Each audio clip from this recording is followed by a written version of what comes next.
आइए मुलाकात करवाते हैं उस स्टॉक से जो बेहद चर्चा में है इस वक्त और जहां शुक्रवार को 20% की गिरावट रही और आज फिर से ये शेयर काफ़ी तेज़ी से गिरावट का शिकार होता हुआ दिख रहा है। जी हाँ, नाम है पीजी इलेक्ट्रोप्लास। आज फिर से 14% कमज़ोर है। कंपनी के बारे में आप जानते ही हैं। डाइवर्सिफाइड भारतीय इलेक्ट्रॉनिक मैन्युफैक्चरिंग सर्विस प्रोवाइडर है। ओडीएम, ओईएम और प्लास्टिक इंजेक्शन मोल्डिंग का कंपनी करती है कारोबार। नतीजे आए थे पिछले हफ्ते और नतीजे रहे मिले जुले। 14% रेवेन्यू में कमी दिखी थी। कामकाजी मुनाफा 7% घटकर आया था। मार्जिन 10% से घटकर 8% के आसपास रहे और मुनाफे में 20% की कमी रही। लेकिन जो गाइडेंस कंपनी ने दिया उसके बाद स्टॉक में तेज़ गिरावट होती दिखी। आइए, दिल्ली यूनिवर्सिटी से बीकॉम और पुणे यूनिवर्सिटी से एमबीए करने वाले कंपनी के एमडी विकास गुप्ता साहब हमारे साथ कार्यक्रम में हो रहे हैं शामिल। गुप्ता साहब, गुड मॉर्निंग, स्वागत है आपका। धन्यवाद हमें समय देने के लिए। सबसे पहले आपके निवेशक ये जानना चाहते हैं कि क्या वजह है कि कंपनी को अपना गाइडेंस तेज़ी से घटाना पड़ा। नतीजे कमज़ोर भले ही रहे हों, उतने ख़राब नहीं कि जितना स्टॉक का रिएक्शन 20% शुक्रवार को घटा, आज भी 15% कमज़ोर है। लोगों का भरोसा नहीं आ रहा है कंपनी के गाइडेंस कम करने के बाद। तो पहले तो वो माहौल बताएं, कारण बताएं जिसकी वजह से आपने गाइडेंस तेज़ी से घटाया है।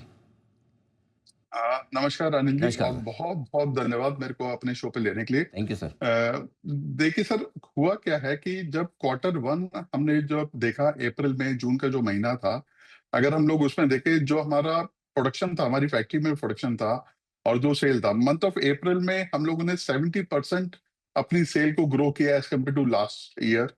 मई के महीने भी 25-30% ग्रोथ थी हमारे सेल्स में। जून में भी हमने प्रोडक्शन में कोई कटौती नहीं करी। जून में भी हमने प्रोडक्शन करी। जो हमारे कस्टमर्स हैं, जो हमारे ब्रांड कस्टमर्स हैं, उन्होंने भी हमको यही आश्वासन दिया कि आगे चल के ये मार्केट पिकअप करेगी, मार्केट में सेल की रिकवरी आएगी और मार्केट में माल निकलेगा।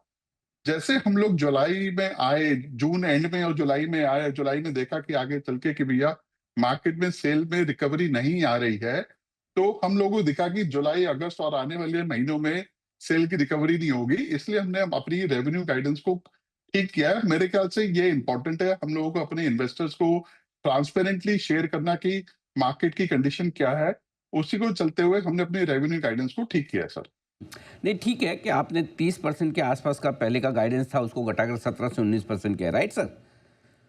हाँ जी सर। और आपका मुनाफे का गाइडेंस 39% से घटकर सीधा 3 से 7%। तो मैं ये समझना चाहता हूँ कि क्या अगर मॉनसून सीजन महीने डेढ़ महीने जल्दी आ जाए तो क्या अर्निंग पे इतना बड़ा असर आ सकता है कि सीधा ही मतलब आपकी अर्निंग जहाँ 40% आप ग्रोथ की सोच रहे हो और 3-4% ही रह जाए?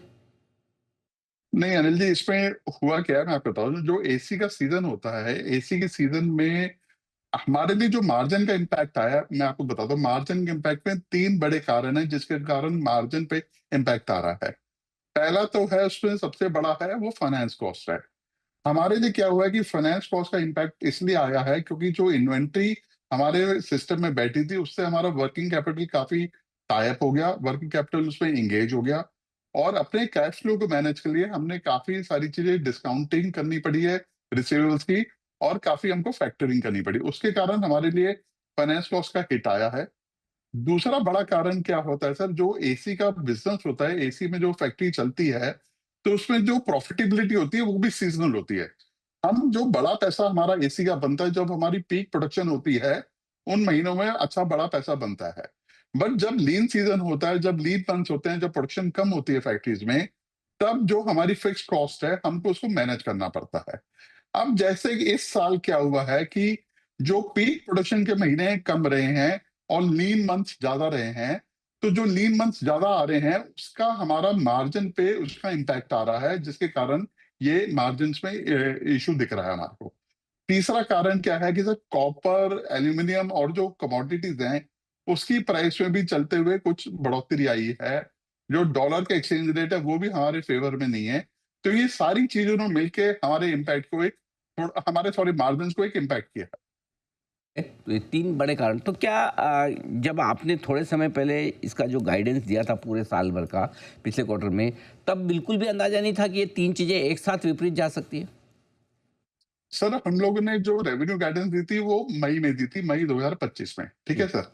उसके बाद सर हम लोग जो मई के महीने में भी, जैसे मैंने आपको बताया कि हम लोग ने 70% ग्रो किया था, सॉरी अप्रैल के महीने में हमने 70% ग्रो किया था मई के महीने में भी 25 to 30% ग्रोथ थी हमारी सेल्स में।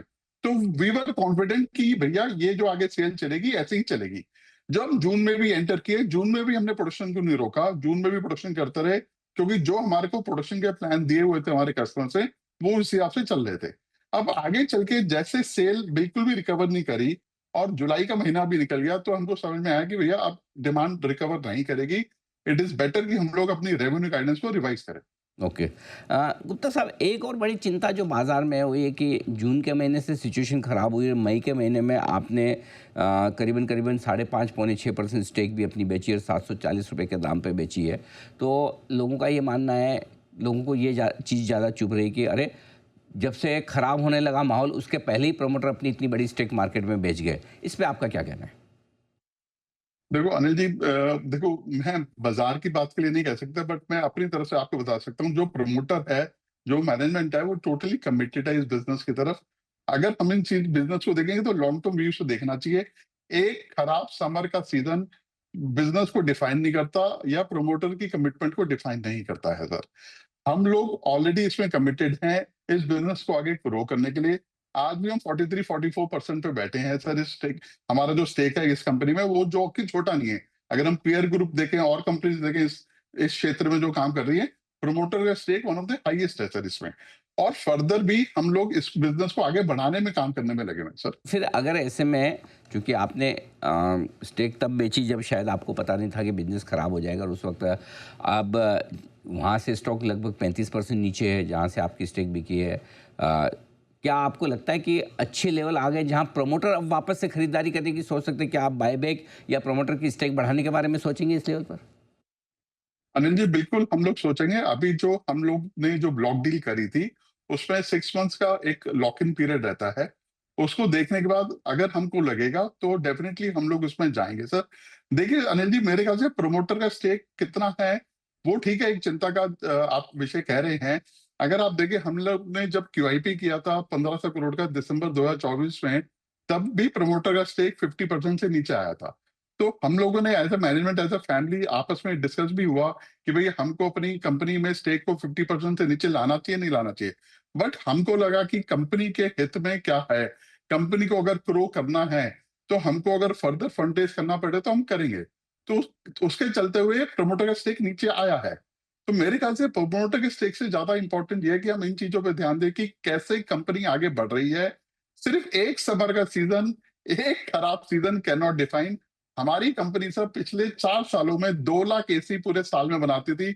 2 लाख एसी बनाने की जगह पे आज के डेट में हम 18 से 20 लाख एसी बना रहे हैं पूरे साल में।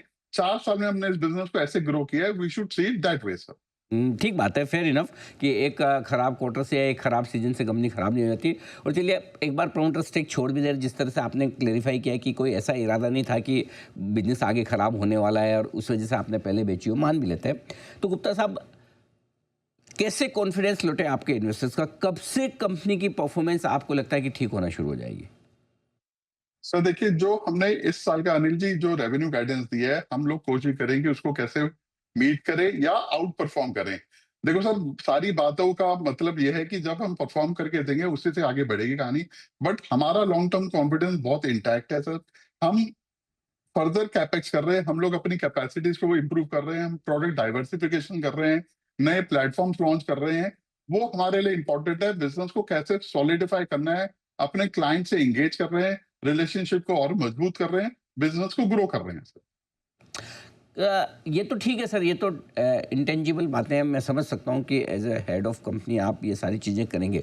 लेकिन मार्केट नंबर्स जानना चाहता है कि नंबर्स के लिहाज से आपको क्या लगता है, ऑर्डर बुक वापस से कितनी बेहतर? क्योंकि पिछले 3 महीनों के जो मेरे पास ऑर्डर्स हैं, अप्रैल में आपके ऑर्डर 70% बढ़ के आए, मई में 18%, जून में 10, जून जुलाई में 70% घटे हैं, राइट सर? तो क्या ये समझें कि ये पूरी प्रॉब्लम एसी इंडस्ट्री की, क्योंकि अब आज हमने वोल्टास के भी नतीजे देखे, वोल्टास के भी नतीजों में एसी बिजनेस ने ही पूरा खराब किया है। तो क्या ये इंडस्ट्री की प्रॉब्लम है जो आप भी सफ़र कर रहे हैं? कब इससे बाहर निकल सकते हैं, ये मैं समझना चाहता हूँ। अनिल जी, बेसिकली अगर आप इस एसी इंडस्ट्री को पूरा देखेंगे तो इस क्वार्टर में 25 से 30% की डी ग्रोथ है इस इंडस्ट्री में सर। 25 से 30% डी ग्रोथ के बाद भी सर हमारी कंपनी ने 14% का रेवेन्यू का टॉप लाइन का ग्रोथ दिया है सर। ठीक है सर। कि मार्जिन्स पे इम्पैक्ट आया है सर, बट रेवेन्यू में हम लोग कोशिश नहीं करके ग्रो किया सर। गोइंग फॉरवर्ड सर मैं भी यही बता रहा हूं आपको कि आने वाले जो महीने हैं अगस्त सितंबर अक्टूबर थोड़े से नर्म रहेंगे सर, बट अक्टूबर नवंबर दिसंबर से हमको लग रहा है कि प्रोडक्शन पिकअप करेगी। और आने वाला जो जनवरी फरवरी मार्च का जो पीक सीजन आएगा तब मेरे ख्याल से एसी की सेल काफी इंप्रूव करेगी। तो हमको नवंबर से दिसंबर से हम लोग गेयर अप करेंगे अपनी प्रोडक्शन को सर। अच्छा, गुप्ता साहब, आपने इनिशियली 800-900 करोड़ का एक कैपेक्स प्लान रखा था जिसे घटाकर 700 साढ़े 700 किया था। अब इस बदले हुए माहौल में आप कैपेक्स करेंगे या एक बार रोक देंगे कि अभी जरूरत नहीं, बाद की बाद में देखेंगे? नहीं सर, हम लोग कोई भी अपने कैपेक्स को नहीं रोक रहे हैं। जहाँ पे भी हमारे को लग रहा है, हम लोग अपने कैपेसिटी को बिल्ड कर रहे हैं। हम लोग नए प्रोडक्ट्स लेकर आ रहे हैं। हम लोग नए रेफ्रिजरेटर का प्रोडक्ट शुरू कर रहे हैं, रेफ्रिजरेटर एज अ प्रोडक्ट शुरू कर रहे हैं। हम लोग वॉशिंग मशीन में फर्दर बिजनेस को ग्रो कर रहे हैं, वहाँ पे कैपेसिटी बढ़ा रहे हैं। एसी में भी हम फर्दर कैपेसिटी बढ़ा रहे हैं सर। मेरे ख्याल से हम अपना जो व्यू है काफी बुलिश रख रहे हैं इस बिजनेस पे, इस इंडस्ट्री पे सर। ओके। सर, एक चीज़ और कि क्या अभी और ऑर्डर कैंसिलेशन हो रहे हैं या जो होने थे हो गए? 1350 करोड़ की आपकी इन्वेंट्री पाइलअप जो थी, अब किन लेवल्स पर है? सर अनिल जी, जो हमारी इन्वेंट्री जो 1350 करोड़ की है, इसमें से 1000 करोड़ के करीब की इन्वेंट्री एसी की है, ओके। जो हमको लग रहा है कि नवंबर एंड तक जाके नॉर्मलाइज होगी सर। हम नॉर्मल इन्वेंट्री लेवल बोलते हैं जब हम 1 महीने का मटेरियल अपनी फैक्ट्री में रखते हैं सर। तो हमको लगता है कि अक्टूबर एंड में, नवंबर में हम जाके इन्वेंट्री को धीरे धीरे नीचे लाके 300-400 करोड़ पे ले आएंगे अक्टूबर नवंबर तक सर। ओके। गुप्ता साहब, आखिरी सवाल। आपके इन्वेस्टर्स थोड़े से डरे हुए हैं और उन्हें स्ट्रेस भी है कि जिस तरह से स्टॉक 2 दिनों में गिरा है नंबर्स के बाद। वैसे आप कह रहे हैं कि ट्रांसपेरेंटली गाइडेंस कट किया है। क्या कुछ कहना चाहेंगे अपने जो एग्जिस्टिंग इन्वेस्टर्स हैं उन्हें उनका भरोसा रखने के लिए? सर मैं हम देखो, मेरे ख्याल से हमारी कंपनी की परफॉर्मेंस को, ठीक है, पिछले 3 महीने 4 महीने की परफॉर्मेंस के बेसिस पे जज ना किया जाए। हमारी कंपनी के ट्रैक रिकॉर्ड को पिछले 4 साल का 5 साल का ट्रैक रिकॉर्ड दिखा जाए कि कैसे हमने परफॉर्म किया है इंडस्ट्री के लिए, कैसे हमने बिजनेस को ग्रो किया है और कैसे हमने इन्वेस्टर्स के लिए काम किया सर। वो मेरे ख्याल से ज्यादा इंपॉर्टेंट है। एक वीक समर जो है डिफाइन नहीं करती है कंपनी की डेस्टिनी को, किसी भी परफॉर्मेंस को सर। ठीक बात है। धन्यवाद गुप्ता साहब, आपने समय दिया। आई एम श्योर थोड़े आपके लिए आज मुश्किल सवाल रहे होंगे, लेकिन आपने पूरी तरह से उनका सामना करके जवाब दिया sir. Thank you so much sir. बहुत बहुत शुक्रिया आज समय देने के लिए।